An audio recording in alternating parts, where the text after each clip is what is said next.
Audio Jungle.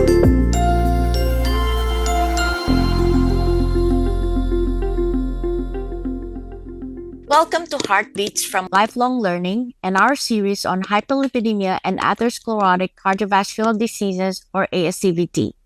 This program is made possible by an education grant from Novartis. However, the content has been created and directed by a volunteer planning committee independent of the grantor.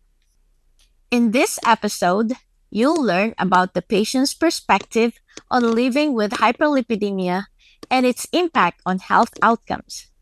Understanding these perspectives can improve adherence to treatment plans and foster collaboration and shared decision-making among clinicians, patients, families, and communities.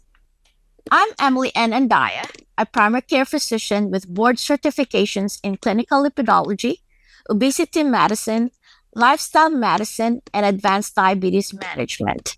I also serve as the medical director of the Major Health Partners Cardiometabolic and Liver Health Center in Shelbyville, Indiana. It's a privilege to be your moderator today as we explore the real-life stories behind the diagnosis, how hyperlipidemia and atherosclerotic cardiovascular disease impact lives beyond the numbers. I am joined by three outstanding speakers today, each bringing a unique perspective to this discussion. Rather than introduce them myself, I'll invite each of them to do so. My name is Maureen Tippin, and I am 68 years old. I was diagnosed with coronary artery disease almost 3 years ago with a complete surprise. I'm a retired associate professor in pediatric nursing, and I have had a long journey in not only diagnosing my cardiovascular issues, but also in finding the right type of care and having people listen to what my story is. And it has been very challenging, and without the support of my cardiovascular sisters and people in my family, it would be even worse. I retired, and I had a history of having high cholesterol diagnosed in my early 30s in a pre-employment physical. At that time, that was in the late 80s, it was diet and exercise, and don't eat high-fat foods or meat. Well, at that point in my life, I was already a marathon runner. I was semi-vegetarian, and I had a healthy lifestyle. So none of those suggestions actually were things that I wasn't already doing, which I believe the healthy lifestyle probably prolonged my life longer than it would have if I hadn't always had a healthy lifestyle. So I have a history in my family of having a early death in my father's side of the family. He died of a massive MI at 49, his only brother at 47, and his father at 48. So nothing was really ever taken into account as far as the history, because they were male. And basically, that's what I was told. So, don't worry, just keep doing what you're doing. And I did do all those kinds of things. And then I started on cholesterol medications probably when I was in my late 40s. The other fact that I was told at that point was because my ratios of my LDL and HDL were considered to be normal at that time, even though my HDL was 91, my LDL was 117. And so even the ratio on the lab value said not at risk for average risk for coronary artery disease. And so it kind of just went like that way because people would look at me. I'm a normal weight. I was fit. I didn't smoke, smart enough. Okay. And so people just didn't think that I was a risk. So in my late 50s, I said to my internist, who was good, I said, I'd really like to see a cardiologist just to have a baseline and have somebody follow me for the future. So I did see a cardiologist. They did do a stress test. And then 5 years later, my cardiology my internist was retiring. So I went to see her one last time, and she said, let me just do a bunch of tests on you just so we can get another baseline before I retire and I start with the new internist in the practice. And so I went for my routine stress test, and she did my lab values, and my lab values pretty much have always mirrored the same. They haven't really gone up or down. They were elevated, to have that high, overall cholesterol of 215, and my HDL was 91, and it was 117. And so I did the stress test, and I failed it.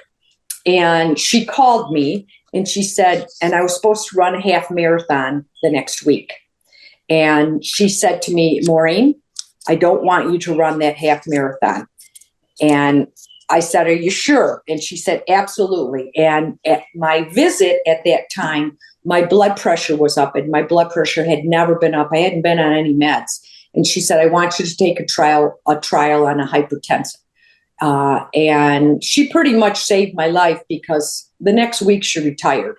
And if I wouldn't have listened to her and did exactly what she said, I would have probably forget it, let me do this half marathon and move on. So from there, as I was waiting to see the cardiologist, there was a 6-week delay in there. I started to have some jaw pain and just it was a funny feel.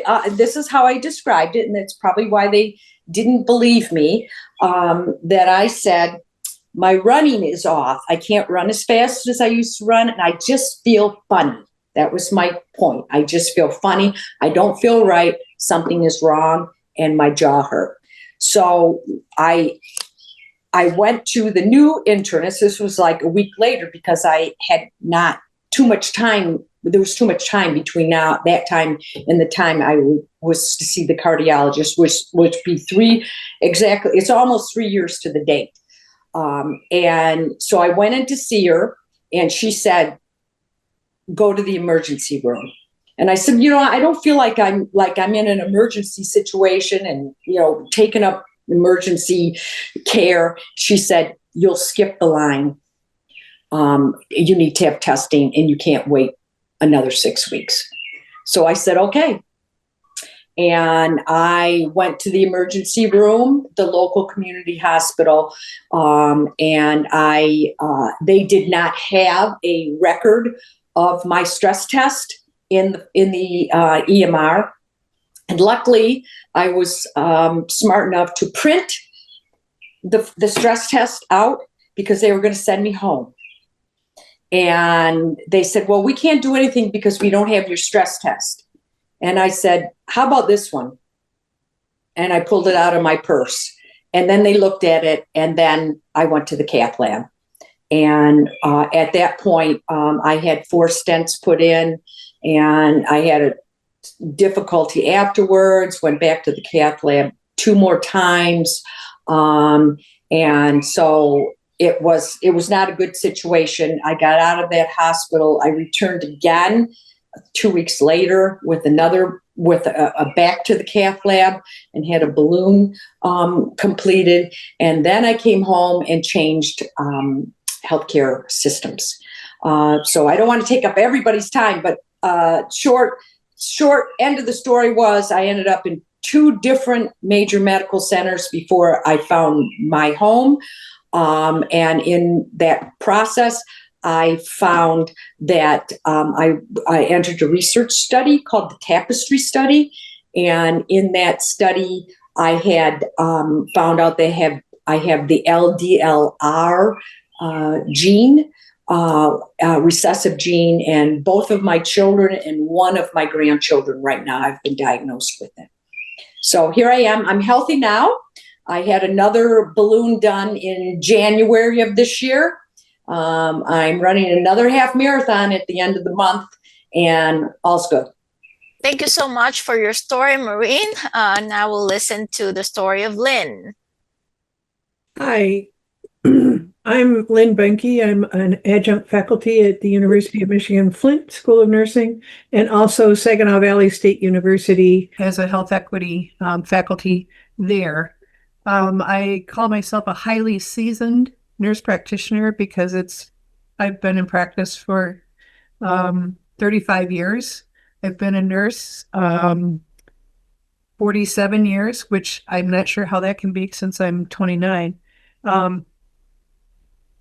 But for my 50th birthday, I had gone to a bazaar and had a funny pain in my neck. And once again, no chest pain. I had some risk factors, but I tried all kinds of things to make the neck pain go away, and it would come and go. And so on Monday, I called my primary care and said, I need a CAT scan or an MRI of my neck. Of course, nurse practitioners are the worst. And she said, no, we need to talk about your risk factors. You're overweight. You have a high stress job. You smoked years ago. You're going to have a stress test first. So I failed that stress test spectacularly. And actually, I watched the bundle branch happen as I was on the stress test. But what I found out is that I found out just within the past few days that I do have LP little a, and it makes sense to me, fortunately or unfortunately, because prior to this, I've been working so hard for so long on life's essentials. It's been 16 years since my coronary artery bypass. I've also had a carotid endarterectomy and a subclavian stent, 8 other cardiac stents, femoral artery stents, femoral artery popliteal bypass, and have had a stroke and 2 heart attacks. I also had a coronary artery rupture and a cardiac arrest. So, you just can't get rid of old nurses. They just hang in there. But I can pretty much recite life's essential 8, and I do my best to live with those in mind. As a clinician, I have to walk my talk, but it was getting harder and harder as I continued to have these procedures. Even though my lipid profile looked pretty good, I was still having blockages and had to continue to make more blood vessels around the blockages. And that's one thing I do very, very well, is develop collateral circulation. Now I know why, even though I was compliant or adherent, I was still having problems. Getting tested for LP little a through the Family Heart Foundation and getting the results didn't make me happy. But I do understand that using a good diet, exercise, blood pressure control, good sleep, and stress reduction has probably prolonged my life and kept me productive throughout the years. Currently, there's no treatment for LP little a. There are clinical trials, and there's lots of thoughts, but we don't have the answer yet. I'm lucky to have found this out because 3 out of 4 of my female cousins have died in their late 50s to early 60s on both sides of my family. Another has had a crippling stroke. My paternal grandmother died at 56 of a massive stroke. And we didn't know about the LP little a until just within the past few days. So once again, I'm not happy about it, but the pressure of always being compliant and always thinking there's something else, something more that I can do has eased a little bit. So I'm looking forward to getting on my bike. It's finally spring here, enjoying life and my granddaughter more. I won't be blaming myself for my disease. And that's one of the things that we have a tendency to do is blame ourselves. And I won't allow the medical community to blame me for my disease either. I will continue to do the best that I can, obviously, and not worry as much about as aggressive exercise and be fairly peaceful about having heart disease. I'll still do my yoga, still ride my bike, still walk, and do all those kinds of good things that we're supposed to do. But the pressure is kind of relieved. Thank you so much, Lynn. Now, let's hear from Maria.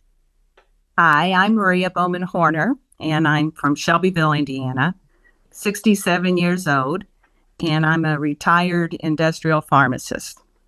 So my heart story began in 2006 at Christmas, nearly 20 years ago, when at the age of 49, playing Monopoly, I got a severe jaw pain. So the family took me to the dentist, what we thought was an emergency root canal. Instead, the dentist said, "You're having a heart attack," and I was rushed to the ER. Within 4 hours of my MI, I had received 3 stents in my right coronary artery.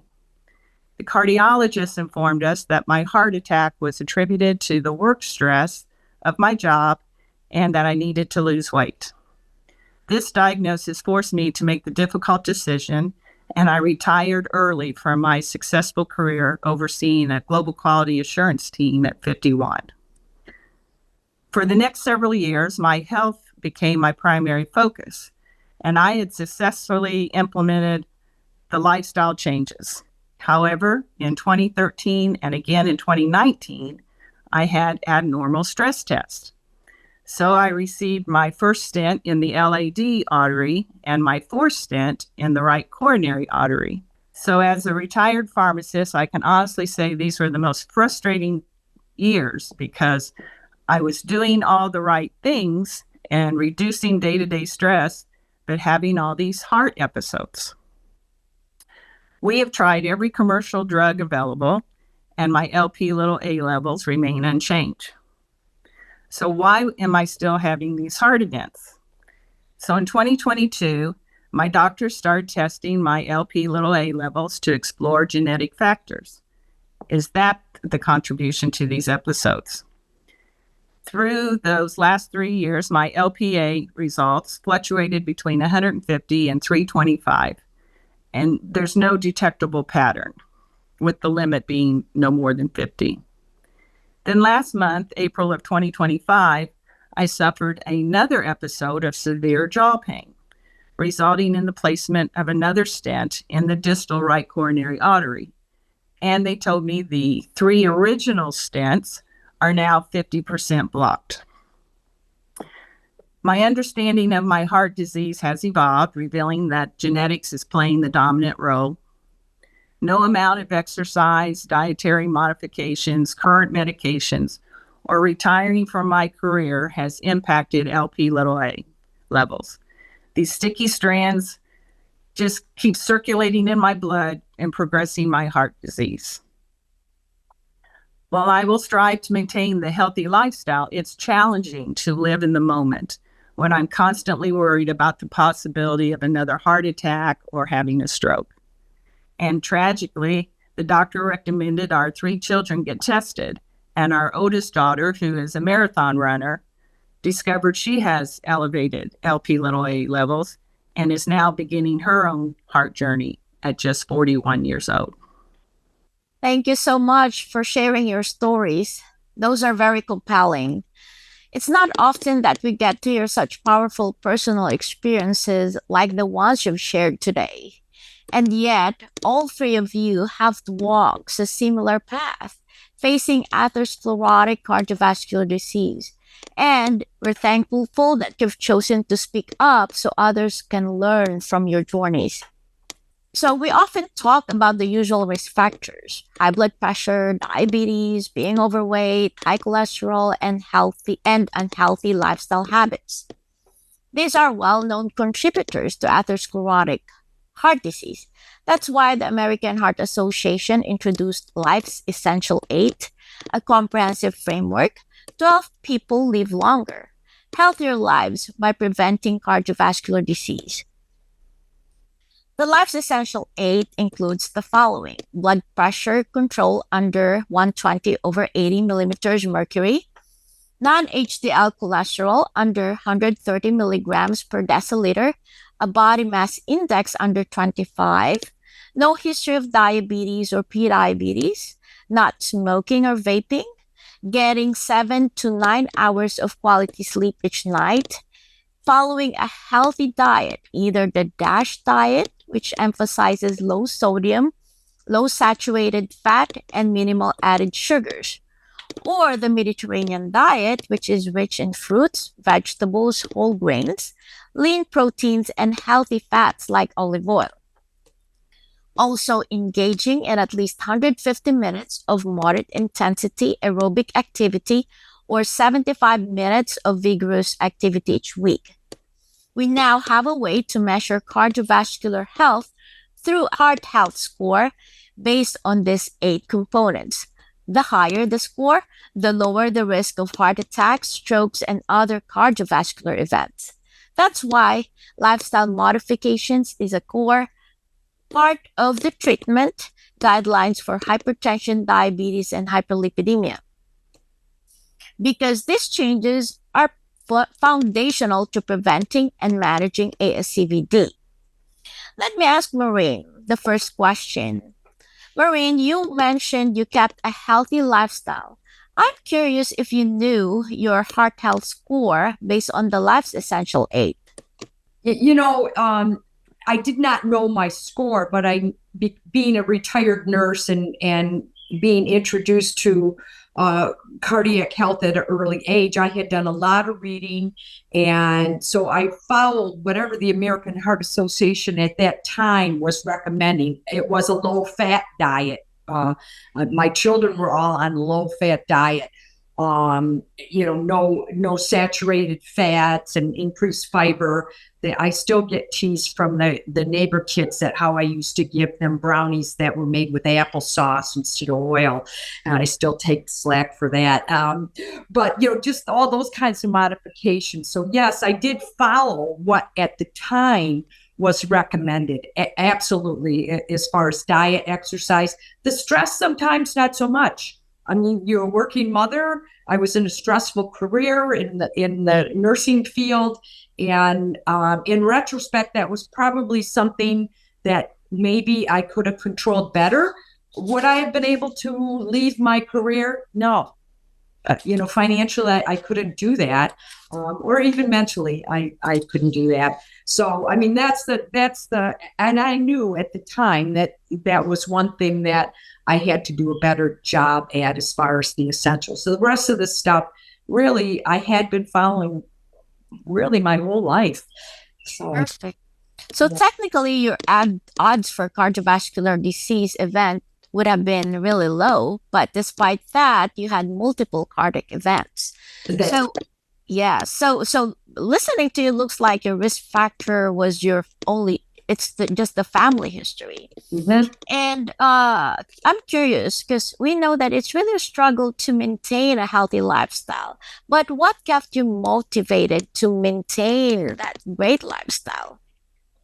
Well, I think just the knowing that I had this, even though I didn't know I had the gene at that point, I had that heredity factor that I knew was there. I just knew that it was there looking at my family history. So the motivation to that, and once I changed my lifestyle, I was 19 when I really just said, I remember I was running and my father had just died, and I remember saying, because that's when I took up running, I said to myself, I am not going to die that way.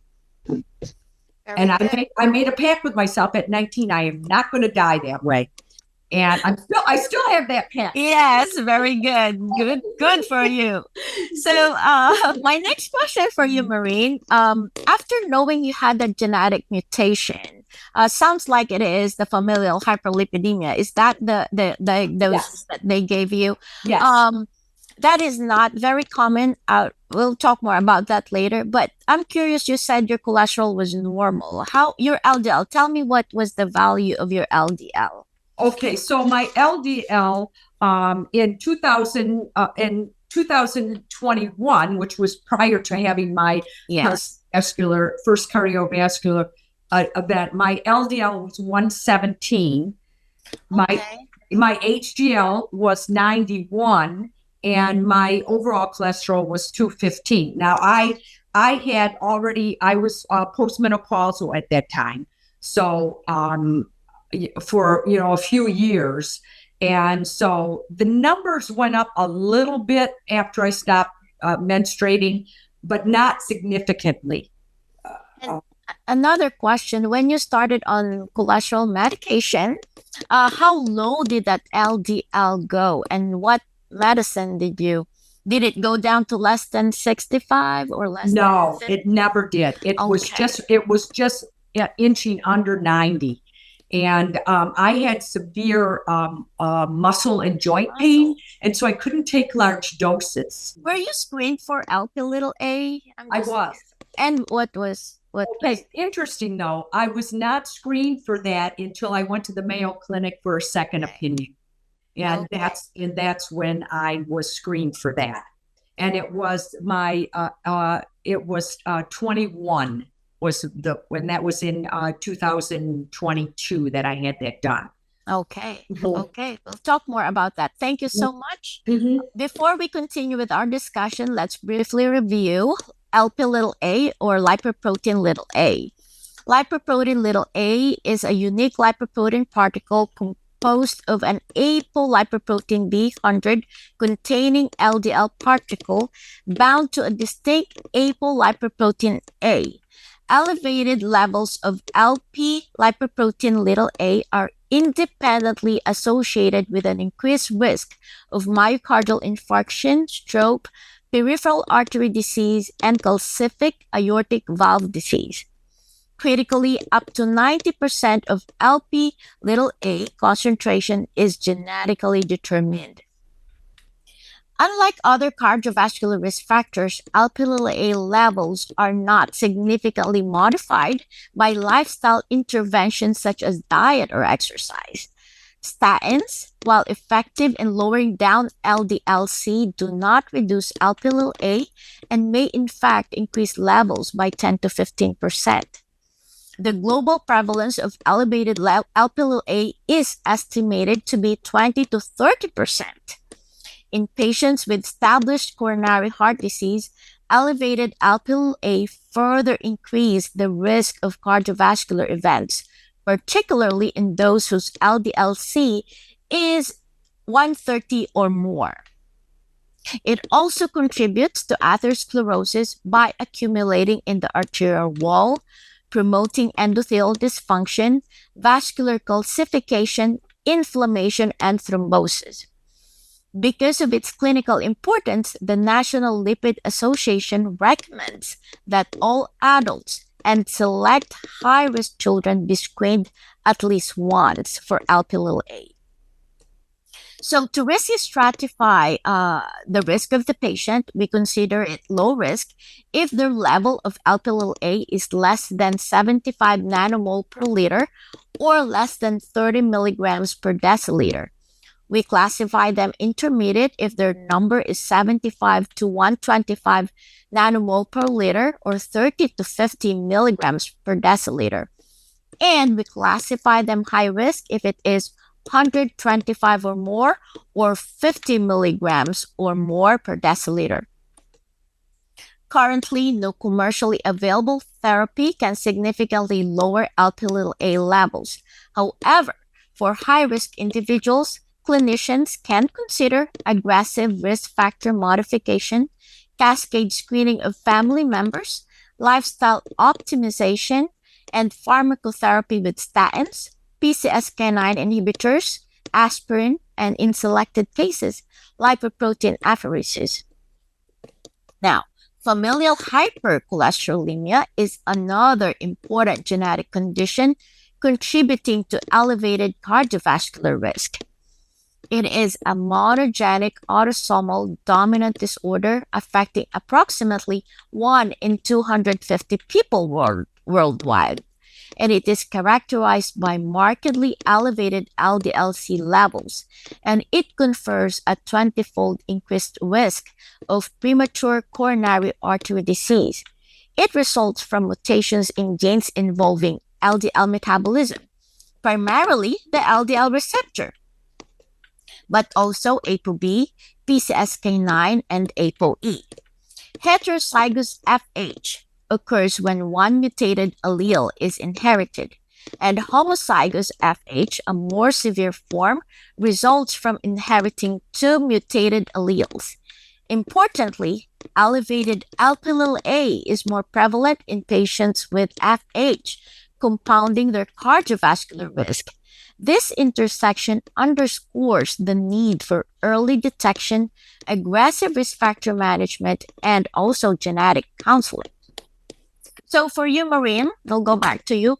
You don't follow the typical FH because most of the patients we see for FH have elevated LDL-C more than 190. And that's really why it is very important that we do the genetic testing. So it's really important that all your kids needs to be screened. We call it cascade screening because they can also have a normal LDL and actually have that gene mutation.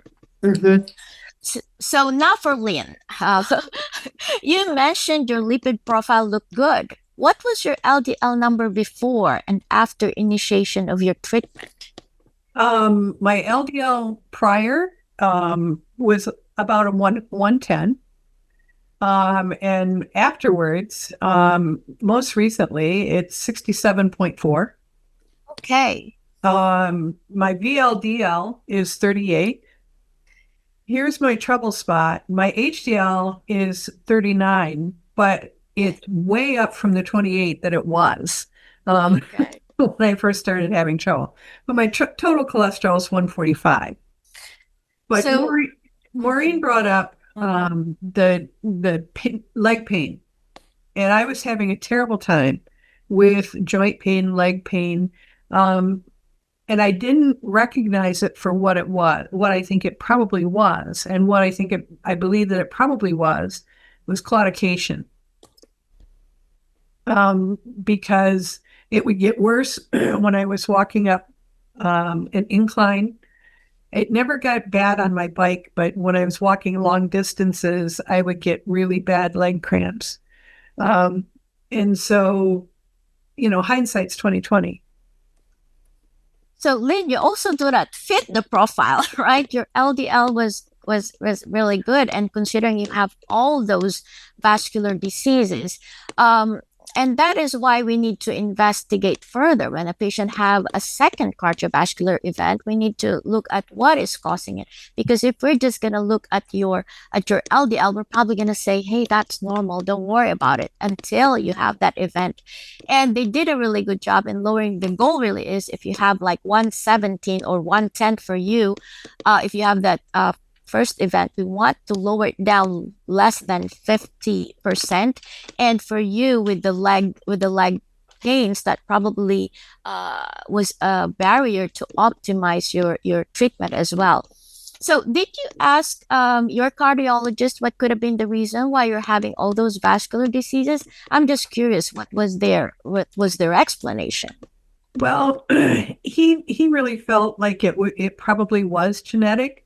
Wasn't exactly sure what kind. I mean, that was 16 years ago. So we really didn't know much about Lp(a) then. And I also was working 60 hours a week as a nurse practitioner in a very rural area, and had the other risk factors. So, he did say genetics.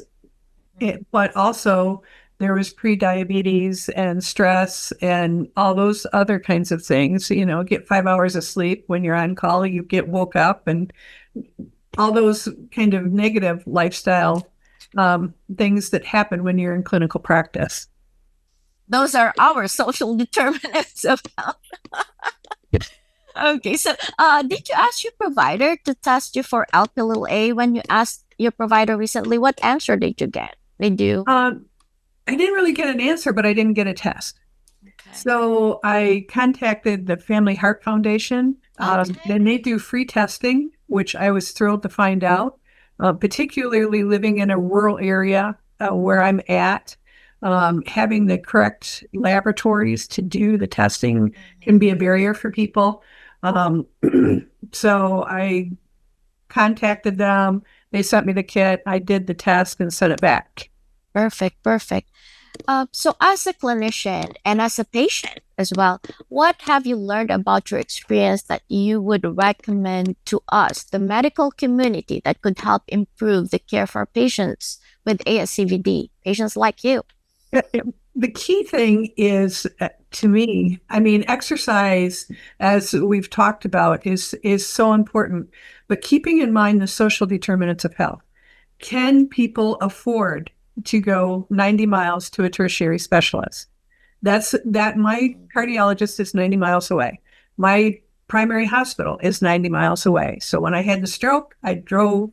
Well, my wife drove me that 90 miles. Is there fresh fruits and vegetables available in the wintertime? Do people know how to can? Do they, right now, in this kind of springtime, we don't have all that much in terms of fresh fruits and vegetables. And a lot of people don't have access to a grocery store. They have the local party store where their food comes in boxes and is fried. So they compete for the best fried chicken or the best hot dogs in the community. So getting access to those healthy behaviors are important. We've worked in our community to try and change our lifestyles from beer and cigarettes to Pinot and running shoes, so that we're right on Lake Huron. So we have a beautiful bike path, and more people are getting out on their bikes and walking and becoming more aware of the need for exercise in the rural community. But access to health, particularly as access to healthcare diminishes. Okay. So as we can see, there's a big barrier in care for patients like you. Looks like we said, the numbers don't mean a lot for some patients. It doesn't mean anything for in your case. But as a clinician, how do you think we can bring in to your community testing for Lp(a) or testing for FH? Do you think that is something that we can improve in the future? In the near future? I think absolutely. Unfortunately, our local little teeny access hospital doesn't do the particular testing, so you have to drive in order to find two particular labs that do it. However, you can get online and you can do that through the library and other places and get to the Family Heart Foundation where you can get tested. But more importantly, activities such as this vodcast for primary care clinicians will put that in their head and really try to get that information to our primary care people all over. Very good. Thank you. Now, I'll ask Maria this question. When you found out you have elevated Lp(a), how did that make you feel? And have you heard about this type of cholesterol before you were tested? I had not heard of Lp(a) until 2022. And it was kind of like an aha moment, but bittersweet. I was glad that we had finally got a root cause, mostly genetics. But I was sad because I quickly realized I had passed heart disease on to my children and potentially my grandkids.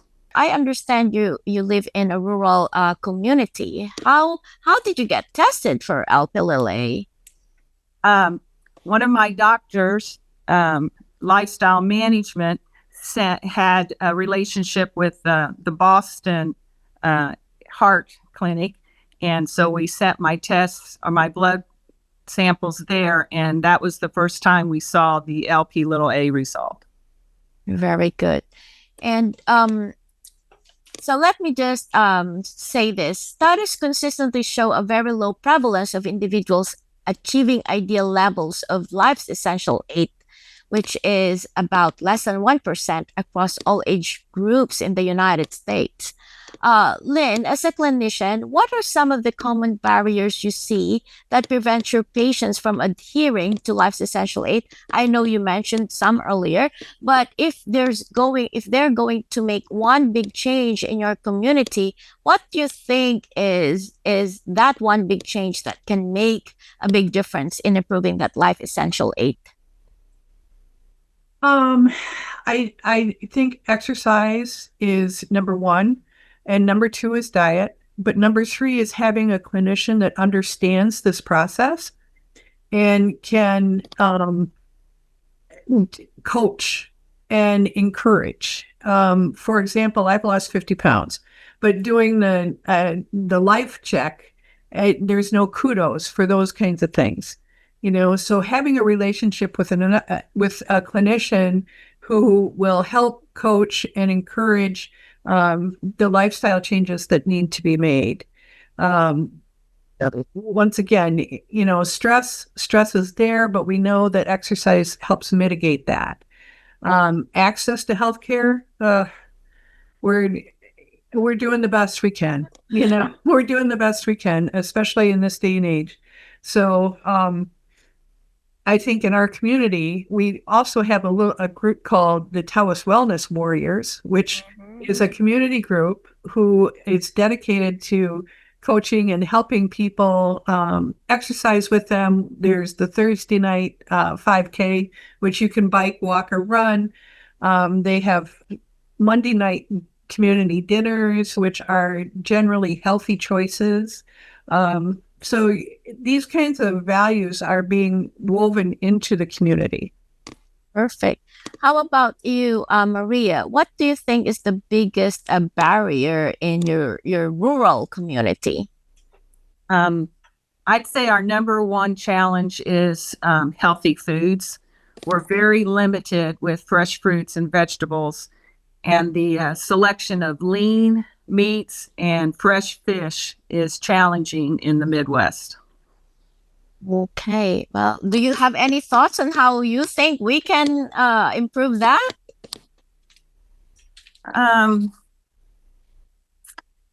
It's really hard to. It's very hard when you're in a food desert. Desert, yes.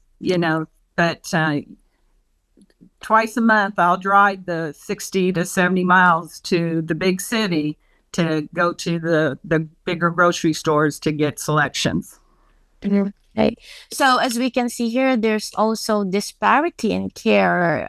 Listening from Lynn as well, there's a disparity in care wherein patients in rural health center, rural community doesn't have access to the testing and doesn't have access to great food and doesn't have a lot of resources.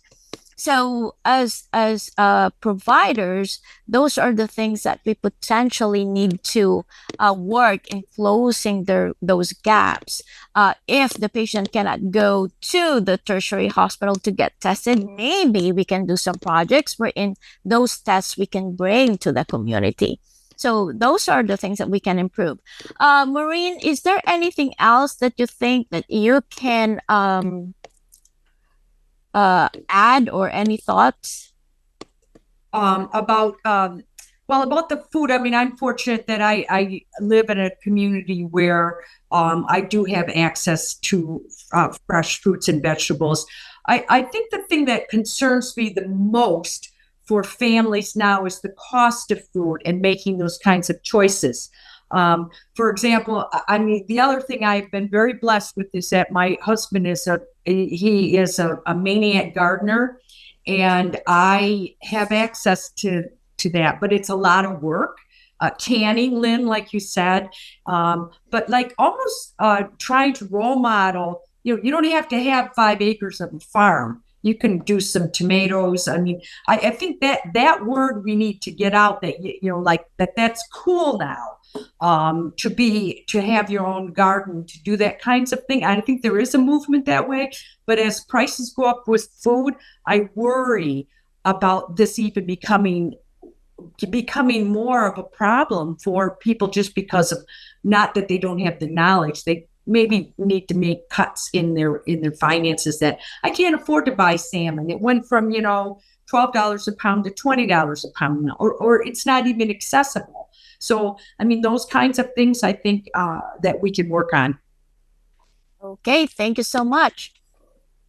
Atherosclerotic cardiovascular disease remains the leading cause of morbidity and mortality worldwide, while optimizing adherence to the American Heart Association's Life Essential 8, which includes diet, physical activity, nicotine exposure, sleep, weight, blood lipids, blood glucose, and blood pressure, is fundamental for both prevention and management. It's not always sufficient, just like in your cases. For individuals who have already experienced cardiovascular events, simply following Life's Essential 8 might not be enough. These patients, like you, requires comprehensive risk factor management, including optimal cholesterol control. In addition, it's critical to evaluate genetic risk factors, such as elevated Lp(a) and familial hypercholesterolemia. These genetic conditions are more common than often assumed and may pose a significant risk even when standard lipid panels appear normal. Individuals with elevated Lp(a) or FH are at significantly higher risk and benefit from more aggressive LDL-lowering strategies and closer clinical follow-up.